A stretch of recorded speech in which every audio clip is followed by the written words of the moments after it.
Hi guys, we're back with another LTF1 podcast. Today we're going to be talking about the gap in the 2021 calendar.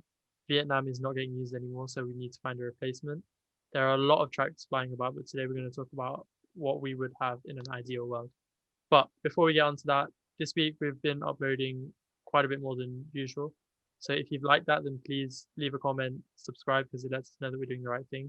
And as per our statistics, like 70 to 75% of you aren't subscribed, and we don't really know why. So help us out, give us a sub. Ishan, do you want to start? Yeah, for me, I'd say Sake. I really want to see Sake come back because when we had a race there last year, it was arguably the most exciting race of the season. There was something going on the outer circuit, sorry. There was something going on at every part of the circuit. And if there's fans there, that would be amazing for the fans to see because at some tracks there's a car coming past once every 2 minutes, and I've seen that before at Silverstone. And yeah, I think a track with a lap lasting about 50 seconds or thereabouts is something that everyone would love to see because it's high paced, it's exciting, it's aggressive, and that for a lot of fans, F1 fans, when seeing a race live is what they want to see. So yeah, that's my opinion. And it's a night race, and I don't think Yeah, we can ever have enough night races. They really made the cars pop. Reg? we love night races. We do. Yeah, night races like Singapore and Bahrain, two examples, brilliant. I'd agree with Sake in terms of because it was an exciting race this year, so the year just gone. But Perez winning last year might be an anomaly, and despite it being an exciting race, it might not be a track that could be in there for a long period of time. It's an exciting track. It was an exciting race, but do we think that there'll be it'll be in there for a long period of time? I'm doubtful. In terms of a track that I'd want to see the Indian Grand Prix come back because not being biased, but high speeds, chicanes, it's got the lot.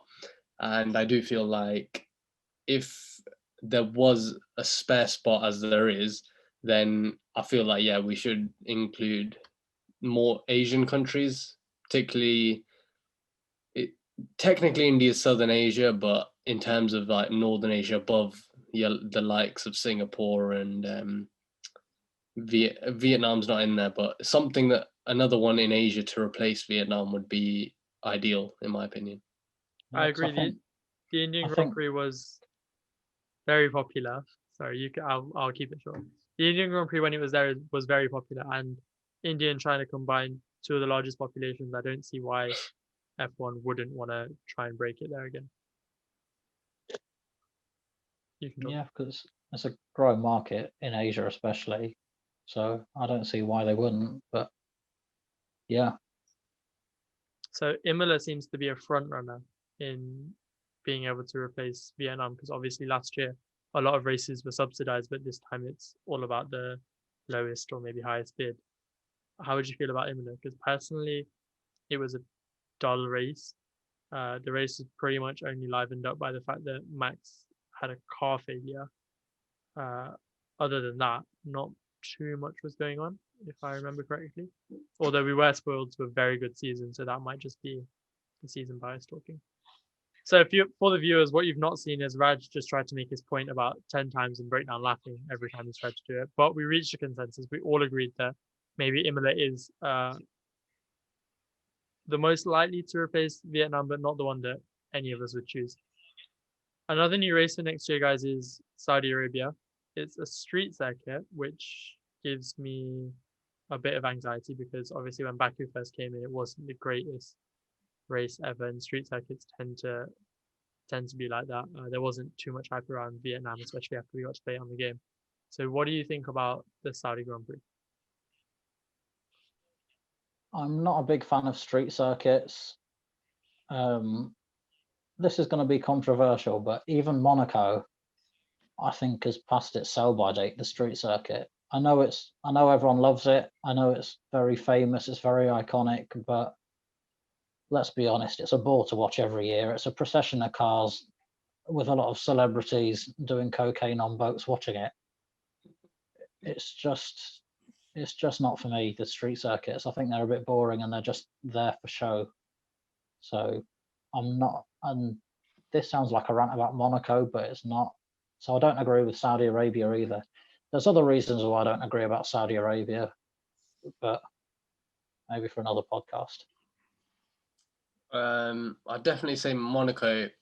I disagree with that. Say that Monaco have perfected the street circuit in terms of like it's been there for years. Everybody knows about the circuit. Everybody knows the track. It's a good track, despite your opinion. But yeah, I feel like we're adding too many now street circuits, because with Baku, I feel like the limit's probably there, and adding another one might not work.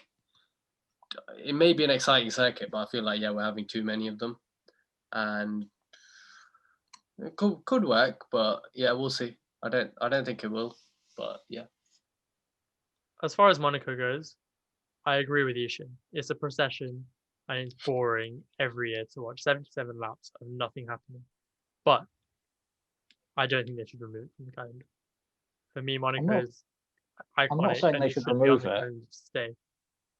I'm not saying they should remove it. It just, I don't know, needs something to spice it up a little bit. I don't know what that is. I know what that is. What? And one account on Instagram that liked my comment agrees with me. Monaco at night would be amazing to watch. If they just made that a night race, I'm sure they could do it. All they need is lights. It would be no more dangerous than in the daytime, and it would be amazing to see Monaco at night with cars going around. As for Saudi Arabia, I agree with Raj. Another street circuit is probably going to be a bit drab. It's an evening race, I believe, so I guess there's got that going for it. But we can't ignore the overarching human rights issues in Saudi Arabia, and F1 turning a blind eye to that, as we now know they will do with many issues. I think the WERACEASONE sort of disintegrating with every action that that F1 takes, the FIA take with F1. WERACEASONE until there's money involved. Yeah, pretty much. That is how it seems to be, and it is not good enough. Hopefully, I don't see anything happening. I don't think anything's going to happen, and I'm not sure what it would take for the FIA and for F1 to actually stand behind their slogan, but I guess we just have to hope for the best. And I think it's also highlighted by the fact that F1 consistently have been turning a blind eye to atrocities all around the world. We still race in Baku, we race in Bahrain, and we race in China. But as we've just seen with our predictions for the tracks on what we want, we'd all agree that we want to go back to Bahrain. So I guess the message is, yes, it's the FIA's fault, it's F1's fault, but also the statement is not going to mean much until fans truly stand behind it and really think about what our actions mean in the wider world.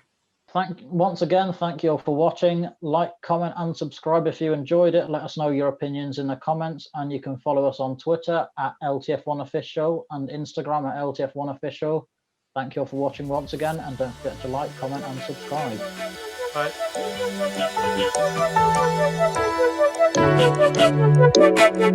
Bye.